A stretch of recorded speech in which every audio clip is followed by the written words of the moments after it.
Today, we're diving into the impact of foreign aid through the USAID program right here at home, especially focusing on Wisconsin and Michigan, as Elon Musk, a special employee of the executive branch, implements quote-unquote efficiency cuts. USAID is on the chopping block, but it might surprise you how much it actually affects our economy. The whole issue of trade in the 80s and 90s resounded to all kinds of export operations, particularly here in the upper Midwest. So there were humanitarian issues and certainly security issues that we were concerned about, that we, the U.S. government, were concerned about. And of course, using my tax money and yours and, in order to do that stuff for a good purpose, for a good humanitarian purpose, for a good, frankly, political purpose. That's Peter Kranstover, a former USAID officer with decades of experience who's seen the good side of international aid firsthand. He spent 16 years working around the globe, and now he's back home in West Bend, Wisconsin, and he's taking umbrage of the news last week, removing the lettering off the USAID building. He calls it gratuitous cruelty. Silly, absolutely, absolutely nuts. But as I say, an easy target. Plays well politically, I think. Kranstover admits that AID could have more transparent communication with Congress and better oversight when it comes to the quality of projects around the world, that there have been mistakes, but not to throw out the baby with the bathwater. My prejudices certainly tell me, in my experience, is that we need to be out there. We need to be doing stuff. We need to be engaging. People look to us still.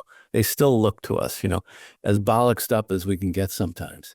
In 2023, Michigan and Wisconsin exported billions worth of goods, and Kranstover says these exports are crucial for job creation and keeping local economies thriving. Kranstover also highlighted how local universities like Michigan State have teamed up with USAID for agricultural research and rural development. That's some real hometown teamwork impacting places as far away as Vietnam. Michigan and Wisconsin, for instance, have had these institutional agreements with USAID for years regarding research and agriculture.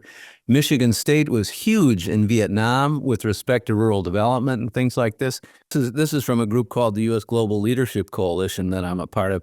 In 2023, Michigan exported $65 billion worth of stuff. Michigan exported $65 billion worth of stuff.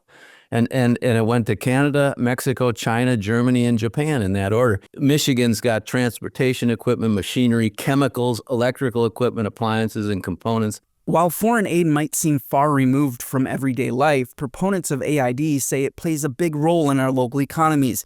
Kranstover's insight remind us that the connections we foster overseas can help boost our economy right here at home. There was a famous remark by General Mattis. He was asked about foreign aid at one point, said something to the effect that, well, if you're not funding AID, I'm going to have to buy more bullets. You can get more in-depth insight on our interview with Kranstover online at myupnow.com. And for MyUP News, I'm Andrew Lawrencer.